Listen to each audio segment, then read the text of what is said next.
मनीष सिसोदिया और सत्येंद्र जैन को लेकर हमला। गृह मंत्री अमित शाह ने अरविंद केजरीवाल से पूछे सवाल। अमित शाह के सवाल से तिलमिला गए केजरीवाल। मनीष सिसोदिया और सत्येंद्र जैन को जमानत क्यों नहीं मिल रही है? नमस्कार, मैं नियाज खान और आप देख रहे हैं एनएमएफ न्यूज। जब से सिसोदिया जेल गए हैं तभी से आम आदमी पार्टी, बीजेपी और मोदी पर हमलावर है और केजरीवाल तरह तरह के आरोप लगा रहे हैं और कह रहे हैं कि अमित शाह और मोदी मिलकर आम आदमी पार्टी को खत्म कर देना चाहते हैं। अब उसी को लेकर अमित शाह ने अरविंद केजरीवाल को जवाब दिया है। देखिए ये रिपोर्ट।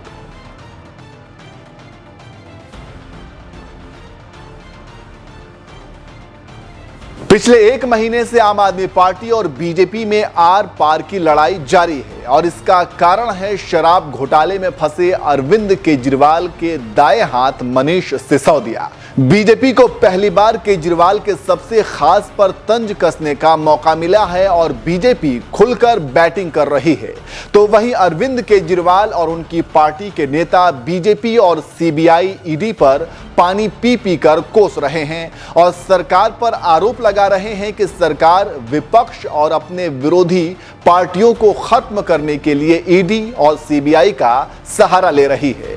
इसी को लेकर अब बीजेपी, आम आदमी पार्टी आमने सामने है। उसी कड़ी में गृह मंत्री अमित शाह ने अरविंद केजरीवाल पर बड़ा हमला बोला है और कहा है कि अरविंद केजरीवाल रोज कहते थे कि सत्येंद्र जैन और मनीष सिसोदिया निर्दोष हैं। अगर वो निर्दोष हैं तो फिर कोर्ट से जमानत मिल जाना चाहिए, लेकिन जमानत क्यों नहीं मिल रहा है? अदालत आजाद है और सबको अपना केस अदालत के सामने रखना चाहिए। बिना फैसले के आप कैसे कह सकते हैं कि सरकार पक्षपात किया है?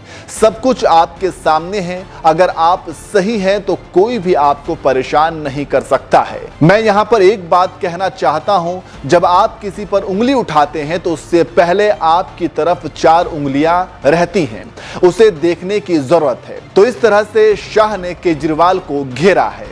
आपको जानकारी देते चले कि अरविंद केजरीवाल के मंत्री मनी लॉन्ड्रिंग के मामले में पिछले साल से जेल में हैं और कोर्ट में जमानत के लिए याचिका दाखिल कर चुके हैं, लेकिन अभी तक कोर्ट जमानत नहीं दी है।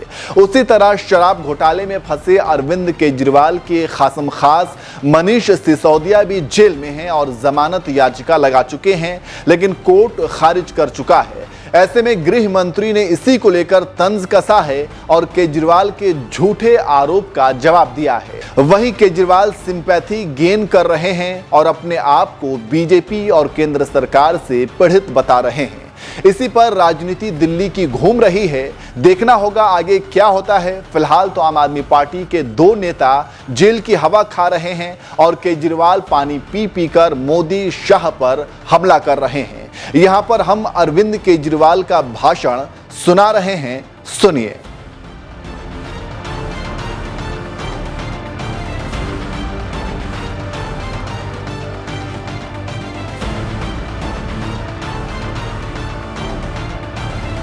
अभी थोड़ी देर पहले खबर आई कि राहुल गांधी जी को लोकसभा की सदस्यता से बर्खास्त कर दिया गया है। जिस तरह से उन्हें उस मानहानि केस में फंसाया गया, मैक्सिमम सज़ा दी गई और 24 घंटे के अंदर उनकी लोकसभा की सदस्यता बर्खास्त कर दी गई, ये हमारे देश के लिए बहुत चिंता का विषय है। हम जुडिशरी का सम्मान करते हैं, लेकिन जो जजमेंट आया हम उसका समर्थन नहीं करते। जिस तरह से उनकी सदस्यता बर्खास्त की गई है वो एक कायराना हरकत है, वो एक डरी हुई सरकार की निशानी है। लेकिन देश के लिए पूरा आजकल देश के अंदर जो चल रहा है वो देश के लिए बहुत खतरनाक है। पूरे देश से ये एक ऐसा माहौल बनाना चाहते हैं कि देश में बस एक ही पार्टी बचे, 1 नेशन 1 पार्टी, और सारी पार्टियों को ख़त्म कर दिया जाए।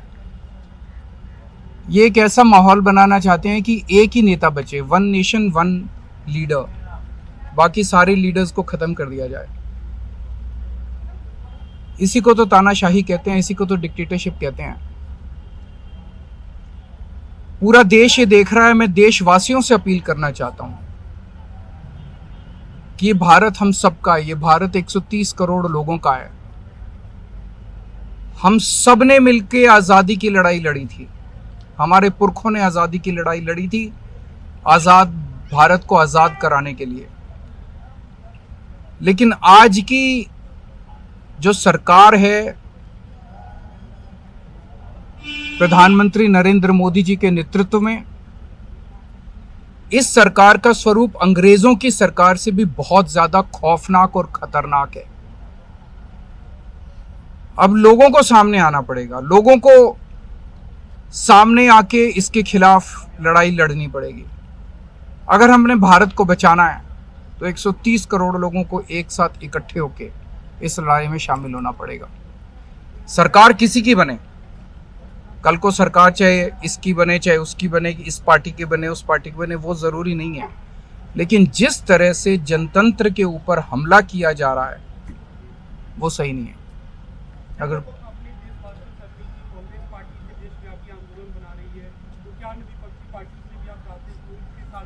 पार्टियां इंपॉर्टेंट नहीं है, मैंने कहा लोग इंपॉर्टेंट हैं। अभी अभी मैंने संसद के अंदर, विधानसभा के अंदर एक एग्जांपल दिया। एक ऑटो रिक्शा वाला मिला, ऑटो रिक्शा वाला मुझे कह रहा था जी मुझे व्हाट्सएप मैसेज भेजने में डर लगता है। मैंने कहा क्यों? कहते हैं शायद गिरफ्तार ना कर लें। इस देश के अगर एक ऑटो रिक्शा वाले को व्हाट्सएप मैसेज भेजने में डर लगता है तो आपने 130 करोड़ लोगों को डरा के रखा हुआ है। ऐसे देश कैसे चलेगा? डर डर के लोग कैसे जिएंगे? और क्यों डर डर के जिए? हम, हमारा देश है, हम आजाद भारत के आजाद नागरिक हैं, हम क्यों डर डर के जिए? पूरे देश को व्यापारी डरा हुआ है, किसान डरा हुआ है, मजदूर डरा हुआ है, नेता डरे हुए हैं, सब लोगों को डरा के रखा है। जुडिशरी डरी हुई है, जज डरे हुए हैं, मीडिया वाले डरे हुए हैं, सबको धमकाते हैं ये लोग, सबको ईडी और सीबीआई और इनकम टैक्स की धमकी देते हैं लोग। सर, इससे पहले हमने देखा कि आप लोगों के कांग्रेस के साथ रिश्ते काफी खराब रहे, लेकिन आज 14 वो इम्पोर्टेंट नहीं है। हमारे आपस के रिश्ते इंपॉर्टेंट नहीं है, इस टाइम देश को बचाना इंपॉर्टेंट है। मीडिया के ऊपर प्रहार हो और मैं अगर कहूं कि मेरी इस चैनल से बनती नहीं है, वो इंपॉर्टेंट नहीं है। किसी से बनती है या किसी से नहीं बनती, इससे व्यक्तिगत अच्छे रिश्ते हैं कि व्यक्तिगत बुरे रिश्ते हैं, वो इंपॉर्टेंट नहीं है। 130 करोड़ लोगों को, सब लोगों को साथ आना पड़ेगा।